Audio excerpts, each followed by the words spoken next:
Welcome back to the Why So Serious podcast. I'm your host, Brandon. We got Devin and Mike as usual.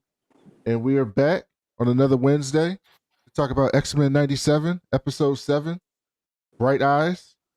Before we get into this, we're streaming on Facebook, on Twitter, and on YouTube at That Cool Black Nerd. If you're on YouTube, please subscribe us, give us a like. We still haven't hit that YouTube algorithm, right? That shit's still hard. We gotta hit that YouTube algorithm. So if you're watching somewhere else, just scroll over to YouTube, go to That Cool Black Nerds page and subscribe and hit that like. At least that'll help us try to hit that algorithm a little bit. But on Twitter, y'all been there. So keep listening on Twitter, watching on Twitter, and on Facebook. And those of you listening on the podcast version, leave us a 5-star review on Apple Podcasts or Spotify. If you do, we'll read it on the show. And if you're on Twitter or watching on Facebook or YouTube, interact with us in the chat. We can see it. We want to hear what you got to say. This was a good episode. We're about to get to the nitty gritty. The last 3 episodes are a 3-parter. So each of the last 3 episodes of the season is a 3-parter. So it's all going to be coming together. A lot happened this episode, especially if you read the comics back in the day. A whole lot of shit they set up. They hinted at a lot of shit, which I'll get into some of that this episode. We need help. We need help. Yeah, but before then, Devin, what did you think about X-Men? This episode of X-Men 97? This is the best, I would say, comic book animation show ever drawn, because there's points where you're like, this is too good to just be an animated show with X-Men, and it's gripping. It has everything you want, and the storytelling is amazing.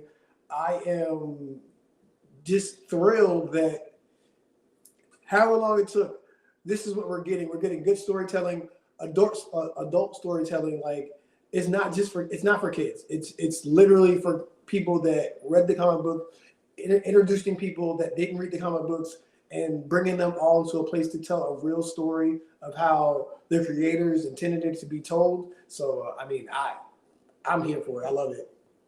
Michael, you missed last week because you were in travel, but you're back this week. What you think about God damn it, in transit? Yeah, what the hell is that? In travel? You were in transit. What do you think about this episode? I sort of agree with Devin. I was trying to think of an animated superhero show that was better. Justice League is good, but Justice League Unlimited and stuff didn't. It wasn't as connected. Yeah. Justice League. There's some good episodes. There's also some bad episodes. But this one has been pretty consistent. I didn't like the Nintendo episode, Motendo episode, but other than that, I like the second half of it. So I'm going to put it in the win category. It was a sad episode. I like when I watch these things that people at first glance might say are like for kids, and then they can make you feel something as an adult. You know, they definitely make you feel. Yeah, I like this episode a lot. Each episode the last few weeks has been kind of like a spotlight on a character. We had a Storm episode. We had a Gambit episode. Now we get in a Rogue episode. This was Rogue centric episode. And they are hitting you, man. The way they're writing this show is like we're giving you the upbeats and some energy, but the X-Men is a tragic story on its face. And they're not hiding from that in the story. And to the point that we got some King quotes. We got Mr. Rogers quotes this episode. Yeah. In the episode, so like they are basically had Beast. We basically had Beast telling Tish that she's the white moderate, like King was talking about.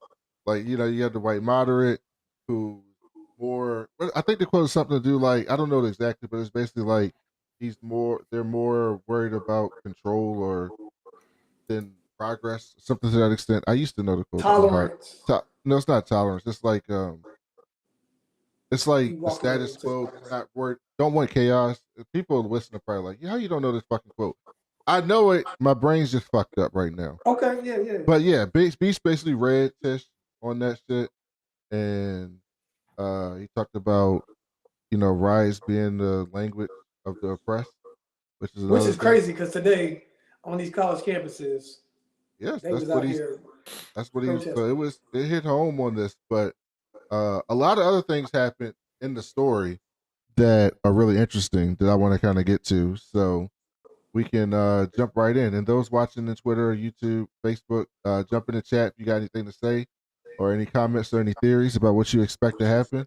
We'd love to hear them. But this episode started on a low note with Gambit's funeral, right? So it's funny though, because they're mutants, right? They only had 2 pallbearers because Beast is strong as shit. He's basically 3 men. And so they had Cyclops and they had Beast carrying it, that shit, right? But they had some attendees there. And so for those of you who don't remember, in the animated series, they did basically like an episode of where Gambit came from. And Gambit used to be in the Thieves Guild back in the Cajun in Louisiana. And so those people that were there were his ex and a couple other people that were in the Thieves Guild. And so they were at his funeral and then the X-Men. But Gambit ain't have no whole lot of friends, which Nightcrawler basically talked about. Like, he was a loner. He did some fucked up shit. But that fucked up shit led him to becoming an X-Men, which led him to becoming a hero by saving what he could on Genosha. And so, you know, Nightcrawler religious shit, so he had to do the eulogy and stuff. Even with his fresh haircut. If you go back and look at the X-Men 97 series, his hair was busted. Now they got him looking suave as shit. And in the comic books recently, they had Silver Sable from the Spider-Man universe. She was supposed to be taking out the mutants. And she saw Nightcrawler, she was like, I need me some of that blue dick. And she got all into Nightcrawler, all it, because he was looking suave as shit in the book. So they kind of took that look from it and brought it over to here. Yeah, he's blue, but look at him. Which I think is a unique take on that. Because would I fuck a blue Megan Thee Stallion? Yes. Okay. You wouldn't? I'm not saying I wouldn't. I just, okay. Mike, do you know who Megan Thee Stallion is? Yes. I am shocked. She's always in the news. I am proud of you, Michael. She's always in the news. Since when did you watch the news? It just shows up on my feed. Or the gossip. Someone is suing her. I saw that today. What? Damn, Yeah, didn't know that. I heard it looked like it was bullshit, but I don't know. I didn't read it. I just looked at what Twitter said, and you know, Twitter can be a mess sometimes. So everyone was there except Rogue, right? And they're like, where the fuck is Rogue? Which Jubilee took exception to, but then we go and we pan to see what Rogue is out here doing because she's still angry. Rogue taking down military bases. Did you see who the general of the military base was? Ross was in the building. You saw that, Mike? Yeah, and then there was the Hulk reference as well. Oh yeah, he said this place is strong enough to protect us from the Hulk. Which, my you daddy know, always told me it's a lot easier to break into prison than break out. Hilarious. That means that the Hulk is in this universe. We know that Spider-Man is in this universe. We know that see this episode. We know that Iron Man is in this universe. If you go back to the 90s, the Iron Man show was in this universe. The Fantastic Four TV show was in this universe. And we'll get to it in a little bit because we see Captain America coming up after Rogue goes through that base. He shows up at this fucking house, and Steve is there. And his bicycle, his motorcycle in the snow. I don't. And Captain America in the 90s is jacked as fuck. And so he's acting like Captain America in the 90s. And he says, basically, he basically explains that both Trask and Gyrick are tied to like this organization called OZT. And Rogue is like, all right, let's go get that nigga. He in Mexico, let's go get him. And Cap was like, nah, I support you, and I don't like what happened in Genosha, but that ain't my fight there, buddy. And but he said something about like, my hands are tied, but once we get clearance, me and my team are going to go after them. Me and my team. She slung the shit out of that. How the fuck is he gonna find that shield? You are jumping past the team. You give a fuck about the team? Who's his team, Michael? The Avengers. The Avengers. You gonna get there? She slung the shit out of that goddamn shield. Well, yeah, she threw it out in the middle of nowhere. How the fuck is he gonna get the shield back? Does he have a lot of shields on deck? I feel like he only. No, he gonna go get that fucking shield. Okay. Cap is at the peak of human conditioning. He can climb that mountain in 10 minutes. Michael, did you saw how the fuck do you find it? Does he have a metal detector? I mean, I just assumed that maybe Tony has developed tracking software by this point and put it in the shield because he must drop that thing all the time. Okay. He throws it. I appreciate that. Here's the thing. I think they are setting up. I'm just going to jump to it. I think they're setting up a story called Messiah Complex. Because. And hold on. What is the. I'm about to tell you. Because in the comic. So what they've been doing this season is they've been taking stories and mixed match, right? So like they had the Genosha massacre, but it was not Cassandra Nova who ordered it, right? So they took the Genosha massacre from that story, E for Extinction, but they put somebody else behind it, like switched it up, right? So in the comic book, after the mutants always have some fuck shit happen to them, just always, right? Yeah, and so. You all know this. So there's a big thing in the comic books where Scarlet Witch says no more mutants, and 90% of the mutants are gone. They lose their powers in the universe. So Scarlet Witch got pissed off. She created House of M. Yeah. So there's the whole thing, right? So she says no more mutants. Most of the mutants lose their powers, like 95% of them. The first mutant born after she says that, because there's like only a few mutants left in the world. So the first mutant born is Rachel Summers, who is seen as the mutant messiah. She's like the messiah. She's the first one born after this, right?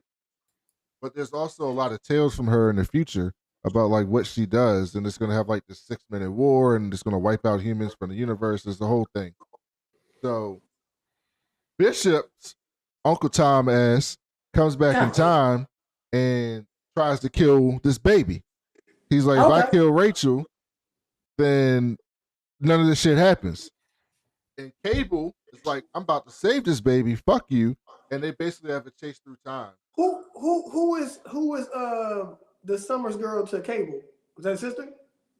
No, Rachel Summers is not this sister. It's complicated. The Summers. Okay, I just want to know if it was easy. Okay. But the villain of that story is the villain who we met this episode in Bastion, who we met later on this episode. And then after Messiah Complex, not too long after Messiah Complex, it kind of led into Avengers versus X-Men, which was a big story in there. And so getting an Avengers reference, seeing Bastion. This is when Spider-Man is on the Avengers, right? When this Spider-Man versus the X-Men, right? Because we got a Capcom video game about this shit. And this came way after the video game. This was like in the mid 2000s when you talking about an old ass game. I'm just saying we got X-Men versus Avengers. We got that in there. Yes. Capcom. So that was the whole thing. Is that the teams? That's what I'm saying. Is like. Well, but it's that's when Cyclops went full radical. By any means necessary, Cyclops was leading that team, so it was a lot. But I don't know if they're going to actually do that. But they set up a lot of stuff that they could possibly turn that story into this. I wouldn't be surprised if we get some type of stinger at the end of this season with Rachel Summers.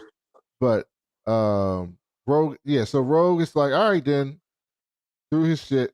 I'm about to go get this dude. And she goes down to Mexico City. Gyrick, she beats up all the fucking people protecting him in his big ass house. And she's like, you gonna tell me this shit? He's like, fuck you. She's like, oh, all right, then. You think I'm a good person. I'm not a good person no more.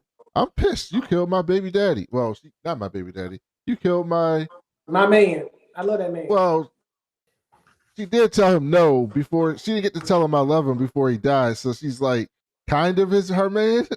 No, she said that's my man. She didn't tell Gambit that. It don't matter. The last thing she told. I think he knew. The last thing she told Gambit was, "You can't touch me. I need some dick." That ain't the last thing. They fought the Sentinel together. But she didn't tell him that I wasn't with Magneto. They had moments together. They felt the energy. Right. He knew. All right. You say so. So Rose he does the energy drain, right? Did she kill? She didn't kill him. She barely killed. But you don't even think that she's sleeping with Magneto. That's what we talked about a couple episodes ago. She was sleeping with Magneto. No, she in wasn't the sleeping past, with Magneto, but not now. But she said, "I need somebody who can touch me." That's what she Yeah, said but to Gambit. you said a couple episodes ago that you think he's trying to teach her. or Yeah, I give was her, wrong. You don't remember? Oh, that's right. You were gone last week. He still was hitting that. He still hit that. I don't care. So yeah, she took his life energy, so he was basically on life support. And then we cut back to Cyclops. He out here talking trying to the president. Yeah, he's trying to do diplomatic shit, talking to the president. He's irritated, talking about like they can't even. My baby mama was on Genosha. We can't even find her body. Like, what's wrong with you? And President Kelly was like, listen, I know I used to be a racist, and then y'all saved my life. This all happened in the X-Men the animated series. Then y'all saved my life. And because y'all saved my life, I was like, all right, then. Y'all not that bad, so I helped y'all. I gave y'all some mutant rights. But now, some human went on Genosha and killed all y'all motherfuckers. And so, everybody's scared. Now we scared y'all gonna fuck us up. Which is like, that is like a big thing in like real life with race. Like, that's real shit, yeah. Like a lot of white people in the world truly believe that because of slavery and Jim Crow and all the racism in history, that like black people are just gonna like revolt, just gonna be like, we're killing all y'all motherfuckers for all the shit that you did. Like, that's a real fear. So they basically took that fear and turned it into the X-Men, which is hilarious and also some X-Men shit. And but yeah, she's like, I can't even find Madeline's body. By the way, Bo DeMaio, I don't know if he was bullshitting, right? He may be bullshitting. I don't know the truth. He may be bullshitting. But Bo DeMaio, the showrunner and writer for this, said that Madeline's dead. So he also said Banshee's dead and other people. He named some prominent characters that are actually dead. Also, with this, we get to see Emma become her diamond hardness, because apparently it's never happened before then. So we get to see that Emma Frost can turn to a diamond. So that's cool. Yeah. We so also after Cyclops gets off the phone, because you like after Cyclops gets off the the phone. I know, I got it. I was letting you talk. So Jean sympathizes with him on that. And she talked about, yeah, I get it. I like, after I lost Storm, I liked having a sister around. Did you? Is that why you wearing your hair down like Madeline now, Jean? Huh? You trying to provide a kink for Cyclops? You want him to think that's who that is? Like, I don't get it, yo. Like, bro, I know. So Cyclops is really fucked up, because you could just tell he's fucked up. Yeah, he's fucked up. Because there's no way he don't fuck with Jean like that. Like, he's still not there. He is only thinking about. He doesn't know the last time he was with Jean. All he knows is, at least for a year, it was Madeline. At least for a year. Mike, you got to jump in. You're being very quiet. I'm waiting for my moment. We need some moment. It's our podcast. We do it together. You jump in. And so they warmed the X-Jet up, and they go on Genosha. So yeah, they're like, fuck that. We're gonna go to Genosha and help the cleanup effort, right? Beast gets there, and that's when he gave the MLK line, and he basically talked to her about the problems that the mutants are facing and shit, and basically read her. She wanted to console her man. She told the cameraman to go away. Let's take a walk. Beast was salty. Then she was on that fuck shit. She was like, we need y'all not to do things so we can tolerate y'all. And then Beast took that to heart and be like, well, I'm done being tolerated. And walk the fuck away from her. Because people fear mutants. The messiness in me wants them to do the Hank McCoy that I hate from the comic books, who's just a horrible piece of shit, worst fucking mutant ever. I like Beast. He's blue. But I like cool. this Beast. This Beast I like, but he's not as interesting as the terrible piece of shit Beast. So it's like conflicting to me, because I hate Hank McCoy, and I like this version of Beast. but he's not as interesting. So I'm very conflicted with what I want to happen here. But yeah, so Jean and Scott are searching through Genosha, and they're looking for survivors. And Jean gets like a psychic hit from Emma, and they find out that Emma had a secondary mutation, which was completely made up, by the way, in the comic book. Right, so this never happened until like 2001. In Grant Morrison's new X-Men, he basically wanted to use Colossus in a story, but for whatever reason, he couldn't use Colossus in the story. So he was just like, what if Emma had a secondary mutation and she could get into diamond form, like Colossus turns into steel, organic metal? What if she could get into diamond form as her secondary mutation? And then from there on, secondary mutations were a whole thing. Technically, Beast had a secondary mutation.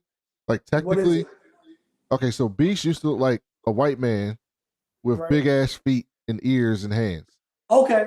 And then he turned into a gray man, gray hairy man. When he was in the Avengers, he was gray. Originally, Beast was gray, all gray. Okay. And then he turned blue. And then he's been devolving more and more since then. So technically, Beast has had many mutations, but I guess this is the first time it was like a completely different power set that came up. The thing with Emma, though, is when she's in diamond form, she can't use her telepathy. She can't use her telepathy. But yeah, but can't she not be manipulated by telepathy either? Yeah, she can't be manipulated by telepathy, and she's basically indestructible in that form, which is cool. So we get to see Emma get that. I thought it was going to be Xavier when that happened, when she sensed another telepath. Oh, you thought Xavier was showing up there? That's not bad. That's not a bad idea. No, because it got bigger. Like it seemed like it went out across the whole universe and shit. Like that. So I feel you. Meanwhile, Robert DaCosta is still a self-hating mutant. He not. He really not. Don't do that. And Jubilee says, Jubilee was like, he ain't no fucking teenager. He is 17. No, Jubilee is 18, so he's at least 18. That's not what he might be 17. You're right. And Jubilee's like, you could have been here. We was down here dancing and shit. That could have been you. And then your parents find out you're a mutant on TV, dead. How that gonna go? You need to go tell them. And he's like, will you come with me, Jubilee? All right, I'll go with you. I'll hold your fucking hand like a child, Robert. God damn, you're the hate. His name's Roberto, but she called him Robert. I'll hold your hand like a child, Robert.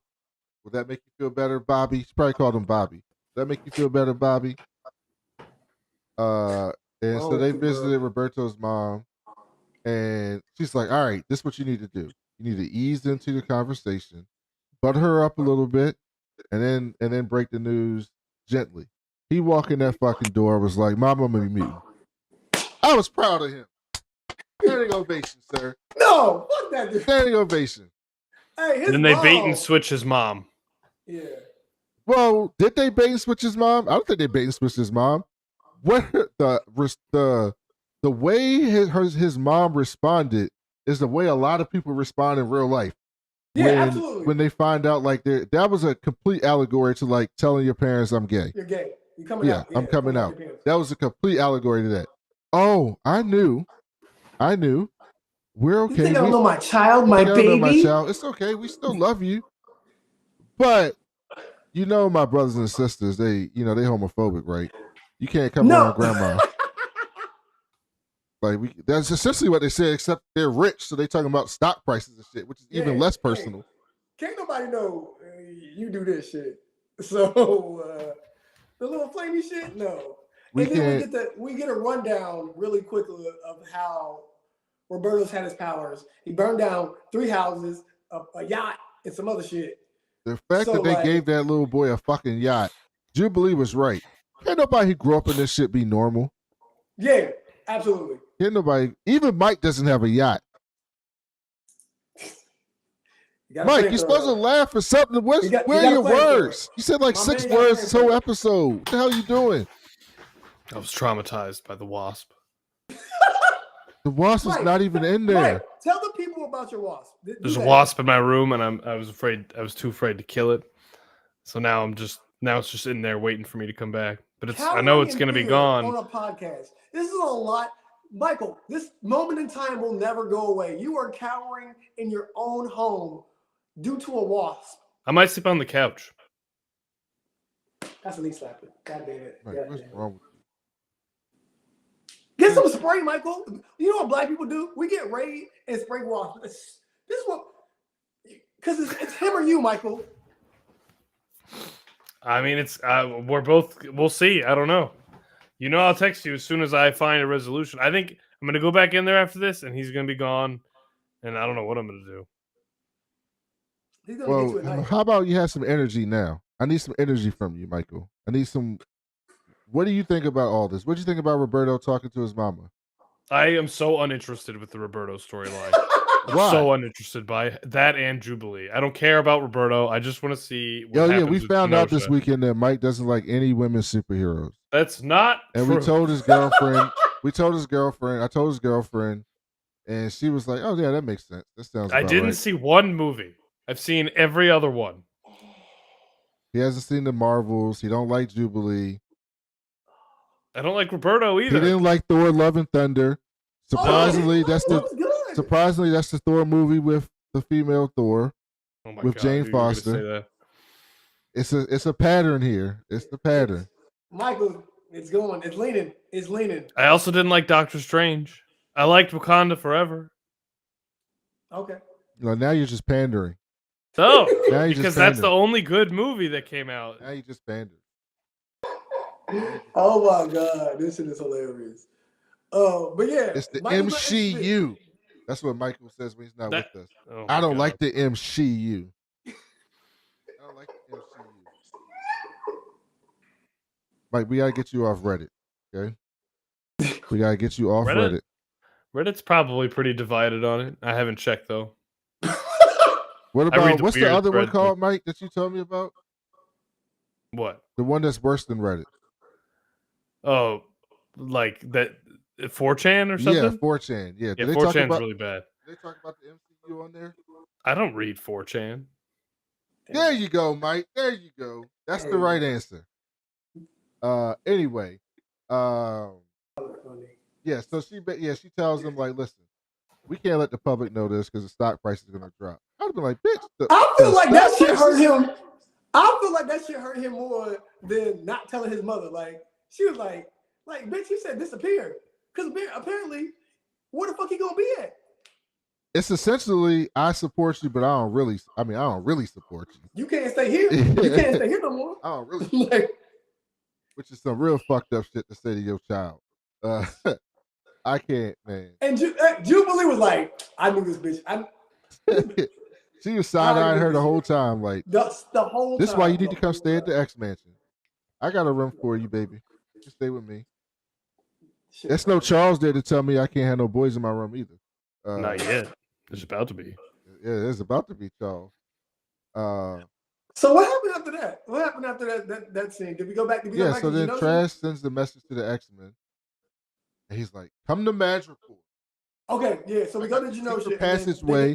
The vending machine is always got diet in it. And he's like doing this coded message to them. And they cut back to their overcome by grief is Rogue. And this scene was really touching, man. Really good. This hit me. Like, I ain't gonna lie. Okay. This leads you to believe, like, okay, so she takes all of not Trask, but what's his name? Guy's power she took. Gyrick. She takes all of Gyrick's power. He didn't have no power. She just took his life energy. Okay, but no. So what? This bitch woke up in a fucking alley. What the fuck happened to her? Well, yeah, because when she took that, if you remember, you saw these flashes of other people. You saw Nimrod and she saw Bastion inside of him, which we later see that Who's Bastion? Bastion's who we see at the end of the episode. I know that, but like, who is he? Who is he? What does he do?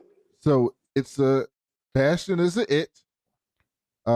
Bastion is a combination of a Nimrod Sentinel and a Master Mode that has been kind of fused together into like a human sentient Sentinel.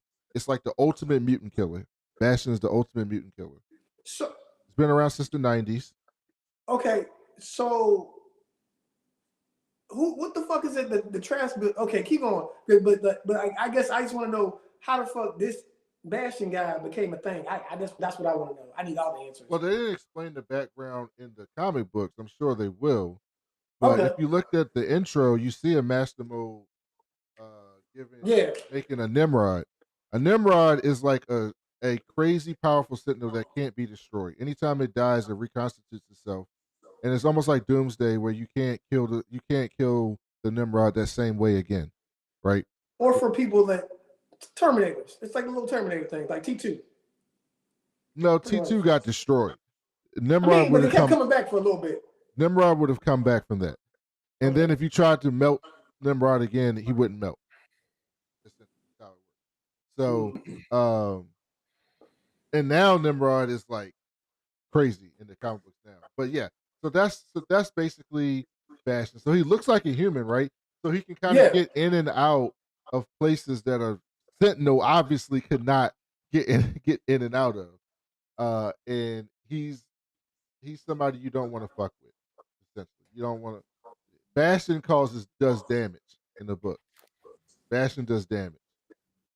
He's a big villain. So basically though they consoled Rogue, and Rogue was like, "Yeah, I'm a pretty shitty stepsister." And Nightcrawler was adopted sister, and Nightcrawler was there to console her. She just breaks down in tears with him, and then he shows him that all the X-Men are here and they're there for her. And I was like, "Look at this fucking family." Made me cry. I had a tear in my eyes, legitimately. It's like, look at this. You choose your family. You get to choose your family. Look at this family. Unlike Mike's family Mike's of the age where he does all the memes with what's his face, fake black guy, Vin Diesel. Oh shit! Mike, did you know Vin Diesel was black? I did. You told me. Oh, probably when we recorded the last time there was a Fast and Furious movie. Didn't they have all that family memes and stuff, Mike? Yeah, they're hilarious. I love them. So then they're building. They revealed a secret lab. And they find out that the UN was on some bullshit the whole fucking time. Oh, do you remember when Morph took the soda? Yeah, what about it? Drinking it That's the same soda from the Incredible Hulk movie. I just thought you should know. How the fuck do you know that out of all this shit? I'm just telling you it is. Out of all the shit, that's what you know. I mean, well, because I thought it was weird that they were oddly focusing on it. So I looked up the name of the soda, which was Diet Pingo. And that's the soda that Stan Lee drinks in the Incredible Hulk movie. Well, thank you for that Easter egg. I did not know that. So yeah, this whole time, they had a secret UN base that the UN had Trask making Sentinels to fuck up the X-Men while they were pretending to help them. I don't know if it was a fail-safe or they were just on some duplicitous shit, but they're gonna hear from the X-Men when they get back. That shit's crazy, bro. Like, so they're essentially making stronger Sentinels than they already have. Yes. And they've been doing it. Yes. But yeah. And then they see Trask, they mad. I don't like what was the thing that set him up? Because Trask is about to kill himself. Yes. And they're mad they gotta save this motherfucker. So then he jumps, Rogue saves him, and then he says some bullshit, and Rogue was like, well, fuck it, and let him go. Well, yeah, I actually got this clip, actually. Yay! Clips. You're not gonna be able to hear it. We can see it. Clips. But yeah, Rogue, this dude tried to jump off the fucking ledge. Rogue was like, "Oh, you're not about to get off that easy, bro. Tell me this shit." He's like, "I ain't got shit to really tell you, buddy." She was like, "Oh, all right then." She's asking who the OZT is. Yeah. And she was like, "Oh, all right then. Well, I don't really got a reason to let you live." And dropped this dude off the thing. Here's the best part, though. Here's the best part. If you watch Nightcrawler, he's like, "Oh shit." Wolverine's like, "He did what we supposed to do. She did what you supposed to do. What we all wanted to do. That's what we all wanted to do. Fuck wrong with y'all." But Cyclops and Jean ain't really do shit about it. And then this dude fucking turns back into he basically transforms into a Sentinel and takes out The Rogue. hybrid Blows Sentinel. it, The just blows hybrid the shit Sentinel up. we're talking about. Blows that shit up, man. And I love that scene so much because you would have never saw that on the X-Men animated series in the 90s. Never. And never. I'm glad she dropped him. In fact, in the X-Men in the X-Men series in the 90s, they couldn't even say that the federal government was behind the Sentinel program because they couldn't have on daytime TV a cartoon making fun of making the federal government a villain. They couldn't even say that. Now they're like, no, the UN is behind this shit. They trying to take y'all motherfuckers down. And so yeah, they find out that the Sentinel technology was bonded with him. Jean was like, his consciousness is still in there, which I think they're gonna use as some type of like get out of jail free card. They're gonna turn some mutant into a Sentinel, and they think he's gonna be dead. And they're gonna bring him back that way by saying their consciousness is still alive somewhere inside. And this Sentinel is fucking them up, by the way, fucking them all up until Cable shows up. And he drops this EPG. What do you call it, Mike? Not EPG. EMP. He drops like this EMP type thing. And Cluster. And it basically like takes him out. And he's like, you gotta drop these take care of these motherfuckers. He shows up. Jean goes in his head. And it's like, oh my God. Oh my. Cable's like, bitch, get out of my fucking head. It's basically what he said to her. And so his eye glows when he's using this fucking ability and shit. Like, well, yeah, because Cable. I mean, a lot of people don't know this, but Cable's like a incredibly strong telepath. Mega level. We just see him with those big ass fucking guns all the time that you don't think that like he has. Well, I think his disease prevents him from using his powers a lot. Yeah, well, he's constantly using his powers to hold back the disease. And Cyclops looks in his eye and he goes, Nathan? And Cable goes, all right, yeah, Dad, it's me. Here's the thing. And it just basically blows back. Thanks for the family reunion, Dad. And I was like, God damn, Cable is such a... Cable is the ultimate 90s character. There's nothing more 90s than Cable. All testosterone. No. Also, in the battle, there are more Avengers references. What they say? Because, well, Morph obviously turned into Quicksilver. That was the obvious one. And then there's Stark. In this world, Quicksilver's the mutant. It's one Brotherhood. There's a Stark Industries building in the background of the fight. There's a Roxxon building in the back, and a Hammer building, and a VistaCorp building, which are all Marvel buildings. Look at Mike. I did my homework this week. I'm just traumatized because of a wasp. It's not my fault. Never not funny. Mike, you couldn't take a fucking shoe and just smash the fucking wasp? I have a fly swatter on hand right now. Hilarious. You have a fly swatter? How old are you? You're too young to even know what the fuck that is. Well, I didn't buy it. I'll tell you that. I almost texted Devin to beg him to come over here to do it for me. Did your granny have one of those? The Tom, my old roommate, bought this actually. There's like 10 of them in my house. Shout out Tom. What up, Tom? Okay. I didn't know. But I was afraid to approach it. Now I'm not going to know where it is now. He's in there somewhere. Mike, I was literally by your house. I literally was over there. Like, Devin, if you want to come back, I'll get you Uber Eats. We can I make am night not, out of sir. it. I am not. It's my birthday at midnight. We could hang out. Yeah. Yeah, his birthday is tomorrow. I won't be able to celebrate until this wasp is dead, though. He's still not 30. No. Still not 30. Goddamn. Still not 30. Goddamn old. Yeah, I always feel old when I'm around him. But yeah, so then they show Sinister. Before that, they showed Bastion showing up, but you didn't really see who he was. And Bastion was like, "You fucking almost ruined this shit and killed Gyrick, basically." Gave him his glasses so he could see, though. Gave him his glasses so he could see. Yeah, gave him his glasses so he could see. And then Sinister meets up with Bastion. Backtrack. So Trask was in cahoots with Sinister to make these upgraded 2.0. No, Sinister made him do it. So basically, when Trask created the Sentinel, in order to control them, you needed DNA from someone in the Trask bloodline. So Sinister got him to use his DNA so that he could use it. He blackmailed him. He tried to say, And then he turned him into a hybrid. hyper sentinel. They turned him into a hyper sentinel. Bastion probably did that shit. And yeah, so they find out that Charles is still alive. Bastion basically tells them that Charles is still alive. Because Sinister's like, Charles is dead. What you talking about? And Bastion's like, that's what they want you to believe. No. The X-Men have a secret, and then that's when Bastion said, "I got a secret too." Yeah. Well, he says they want you to believe. Yeah, he said he promised to vanquish the X-Men once and for all. Then he goes to a fucking. And then Sinister says the X-Men are way more craftier. They'll learn from this. They'll rebound, so you won't be able to defeat them that easily.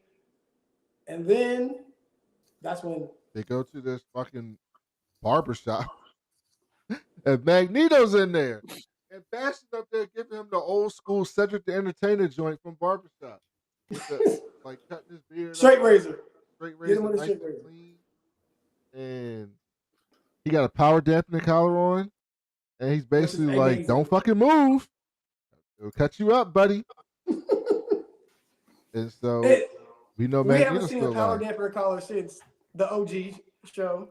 No, we saw it earlier this season. We saw it earlier this season, but we didn't see it like blinking. Like it didn't work. It wasn't working like it was for Magneto. Like, and that was the end of this episode. Mike, what are you looking forward to next week? I mean, I'm curious how Charles is going to come back. Charles on the spaceship. Charles on the spaceship. Well, I guess they're gonna. What I predict will happen is Sinister's gonna reveal it to the world, and the X-Men obviously have no idea that he's even alive, so they'll probably have to deal with that before he even gets there himself. If I had to guess, because why would they introduce that otherwise? I like that Nightcrawler's on the team too. I felt kind of sad when they replaced Gambit in the intro with Nightcrawler, but at least we get to see more mutants from, the X-Men universe. But I'm just excited to see what happens. You said there's 3 episodes left? 3 episodes left. It's a 3-parter. It's like part 1, something part 2, and something part 3. Oh, we don't even know their names? No, we know the names. I just don't remember the fucking names. Okay. Devin, what are you looking forward to? Again, a 3-part series, because I turned it on Wednesday morning with no expectations, and the storytelling it knocks me out every time. I'm very excited about being able to see this come to fruition and having this show out there. I hope we do get like Daredevil and Iron Man and stuff like that. I hope everybody gets their show back. Silver Surfer would be amazing, but just to see where this is going to head, if we can get a bigger universe from this show, so be it. I'm excited to see Shiara. What's that girl? Lillandra. Lillandra about to do her thing when she come, and the Shiara and my man Gladiator. So come through, Gladiator. And yeah, it's just I'm excited to just see what happens. I love that shit. Yeah, I don't got much more to add. Yeah, so we got 10 minutes left. There's a couple things I want to get to. This nigga's trash. Zack Snyder. Hey, I just had to bring this up. Time out. Just because you put his name up there. So, how was the reception to part 2 of the Rebel Moon? That's what I'm showing you. The reception is 15% on Rotten Tomatoes. Shit. What was the first one? 21% on Rotten Tomatoes. Oh, fuck. I liked it. Shit. I just want to know what he has on Hollywood execs. And how he keeps getting his money to make these movies. I mean... Mike, did you see the movie? He got... No. All right, look. As a director... I didn't even watch it. Look at this. As a director, right? Because he's getting credit for the Suicide Squad. He ain't had shit to do with that. He just had to give him credit because he started that universe. As a director, Army of the Dead... What the fuck is that? 67%. Somehow these dorks gave the Snyder Cut 93% audience score. Mike, did you even watch the Snyder Cut? Yeah, I watched it. The 6-hour cut of the Justice League. Yes. It was terrible. You watched 6 hours of the movie? Yeah, my friends and I all got together and we did it in I watched the one sitting. whole fucking shit too. It's better than the original one, but it's not good because anybody can tell a decent story in 6 hours if you put all the shit in there, and it still wasn't good. Still wasn't good. Batman v Superman ass. Man of Steel's okay. Sucker Punch ass. Sucker Punch was good. I thought with it. Legends of the Guardians ass. Look at this. Look at these scores. Watchmen is the most soulless movie I've ever watched in my entire life. I wanted it to be so much better. It's a 1-to-1 adaptation of the comic with none of what made the comic good. Yeah. It's like a beat from beat, panel from panel of the comics with none of what it made it good. And 300, which is entertaining, and Dawn of the Dead, which is fine. So he came out with 2 decent films. They're like, oh, we got to get Zack Snyder shit. And then you just get trash, except Man of Steel's okay. Man of Steel's that man ruined my birthday. But Batman versus he ruined my fucking birthday. I'll never forget that shit. Oh, you saw that on your birthday? It came out on the 25th. I went and saw it. Motherfucker, this angry.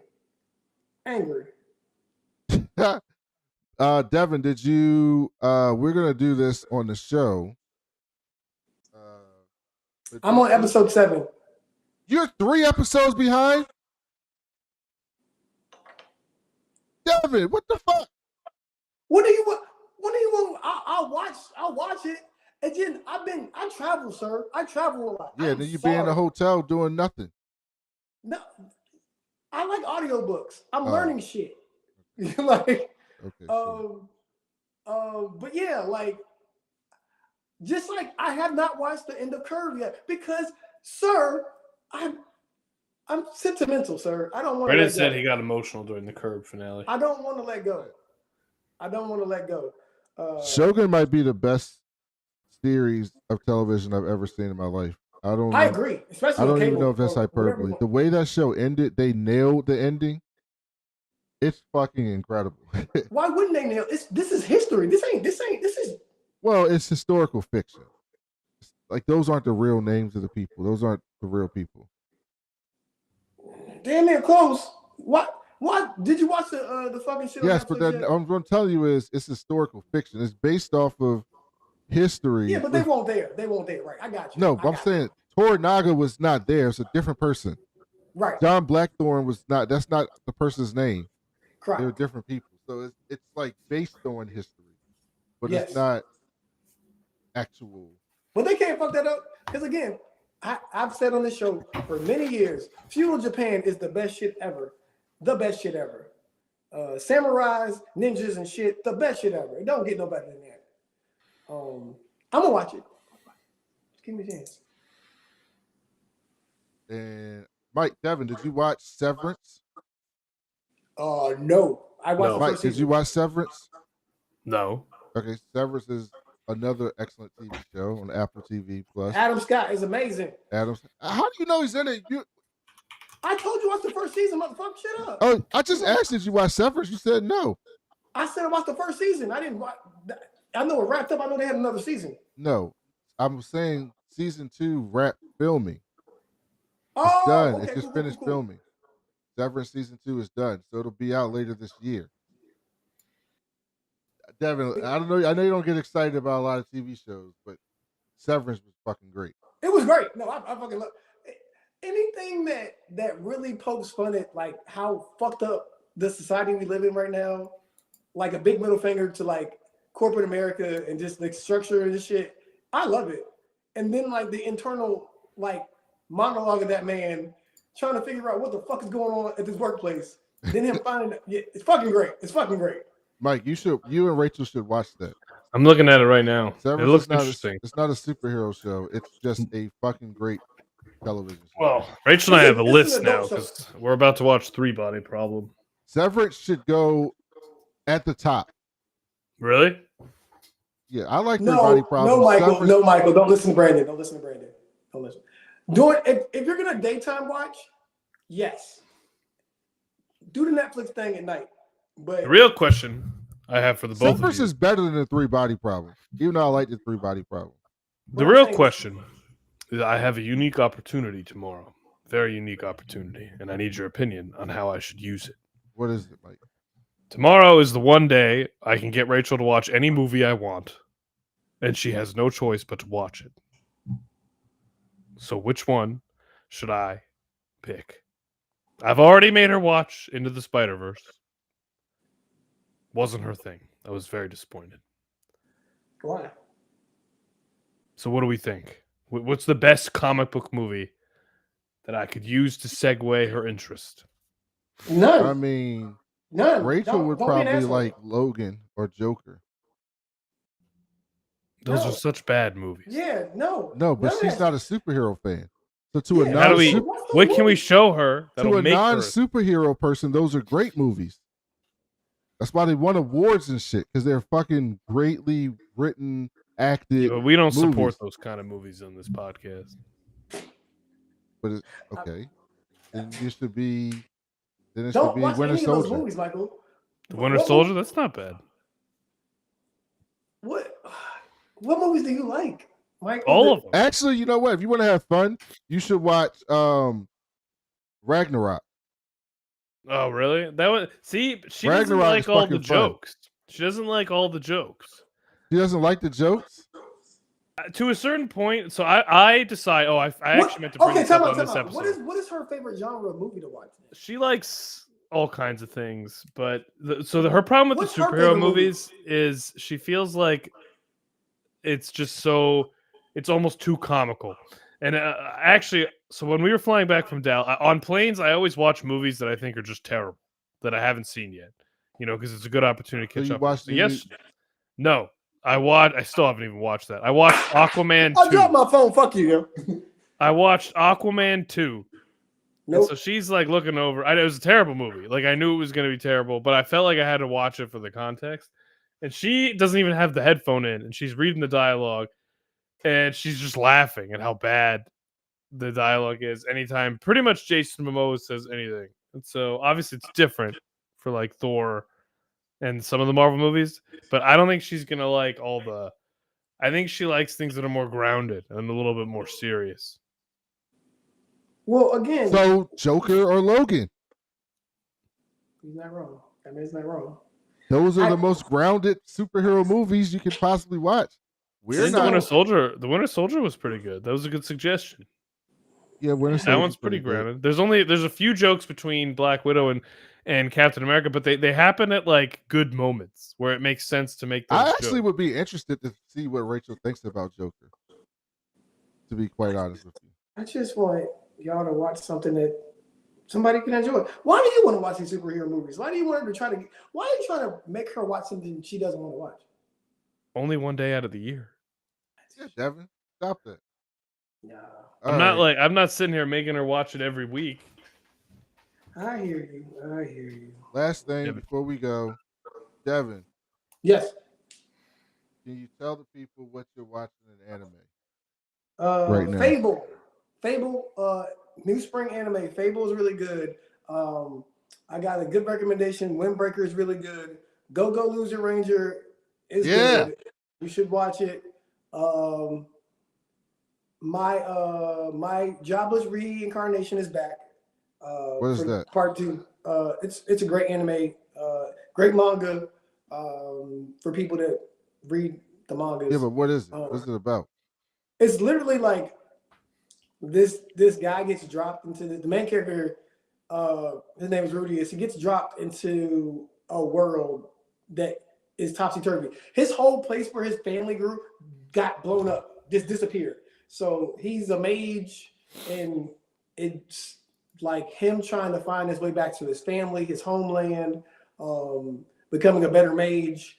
There's some fairies in there. There's some adventure in there. There's some erectile dysfunction jokes. I don't know what happened to this man, but his dick stopped working, and he was trying to get it in, and this wasn't happening. So we have a whole season of erectile dysfunction jokes, which is fucking hilarious. And it's in the second season. It's really fucking good. It's a really good show. I like it. My Hero Academia is back. They're on episode 3, but they're doing a lot of filler episodes this season so far. to build up to something like Naruto used to do. But yeah, and then I gotta watch Shogun. So and there's a lot of good stuff on Netflix. House of Ninja is really good. Tokyo Vice is really good on HBO Max. If you want to watch things, I watch a lot of subtitles. I don't know to tell you people, but I watch subtitles on HBO Max. Yeah, I didn't know that. Yeah, Tokyo. You can do it in English, but it just doesn't hit the same. So Tokyo Vice is literally about a journalist that went to Tokyo and wanted to cover news. They had never had a engine or gaijin, whatever they call the whites over there. They never had an outsider do their news and the way they report news. So this young man literally was like 18, learn how to do kanji, learn how to read kanji, learn how to write kanji.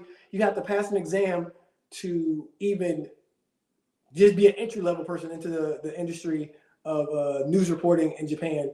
And he breaks into this, and then there's a whole bunch of murders that happen, all this other stuff, like people setting their fights and stuff. But in Japan, they never say somebody was murdered, somebody was killed, just because they don't do that.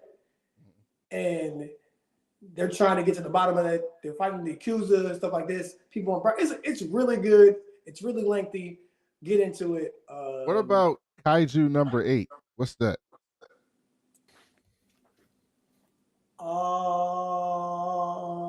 It's Monster something.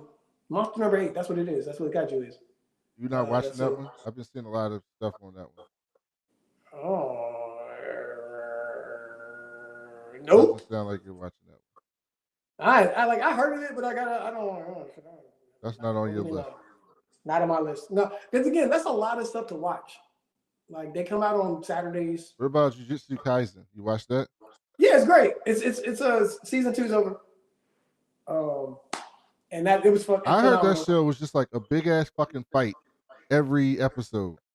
No, they build up. They take it like this, but their fights are so fucking beautiful. Like, just it's a little bit better than Demon Slayer because Demon Slayer literally builds up more, and like there's a big fight who you have to kill. There's the big bad at the end of the season, but like these are just motherfuckers trying to like exercise demons, and everybody has a different fighting mode. It's beautifully drawn, and they get to the action. Like it's nonstop, unexpected action, unexpected like just drama and stuff like that. And everybody's so different. That world is still growing because it's season 2, and they do something a little bit different. But it's a little bit better than I'm not gonna say like Demon Slayer is amazing, and like just the way Demon Slayer takes 10 episodes and chunks it out to tell different arcs of stories is amazing. Yeah, Jujutsu Kaisen is really good.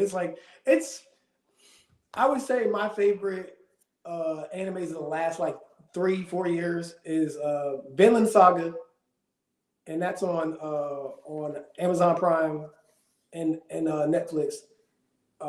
Just amazing, love it. It's the best.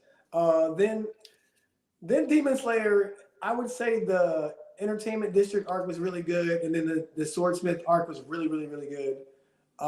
And then Jujutsu Kaisen, as far as long form animes that are fucking just good. And like, I like My Hero Academia, but it doesn't do it for me like Jujutsu Kaisen. Like, it's really good. So yeah, those are some animes you should watch. But then Fable is new. 3 episodes in. Windbreaker, 3 episodes in. Is Fable based on the comic book? Is it Fable? I guess. So Fable is like, okay, to break Fable down to you, it's literally like Maxwell Smart in anime form. Oh, no, that's like Get Smart. Yeah. So he's a hitman. He's the best hitman in the business, but he has to get out of it because for some reason, I don't know why he gets out of it. He works with his sister.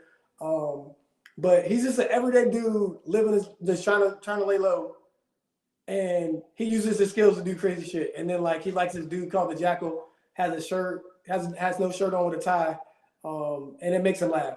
So like little things bring him joy and shit like that. But he has all these crazy, amazing skills to kill people. So yeah, it's really good. It's episode 3 episodes in. It's funny. It's entertaining. And oh yeah, I'm watching Moonlight Fantasy. That's in that second season as well. Part 2 of the second season. It's pretty good. Nothing special with it. You can find all this stuff on Crunchyroll, or some of them are on Hulu. Yeah. All right. So yeah, we'll be back next week for episode 8, X-Men the animated series, going to the final stretch. Mike, next week I expect a report on the 3-body problem. I want to know what you and Rachel thought about that. So you better at least watch a couple episodes of that show. I'm interested to see what you think. The way Kill you the think Wasp, about Mike. these Kill the things. Wasp. The Wasp is the top priority, and then after that, I'll start the rest of my tasks.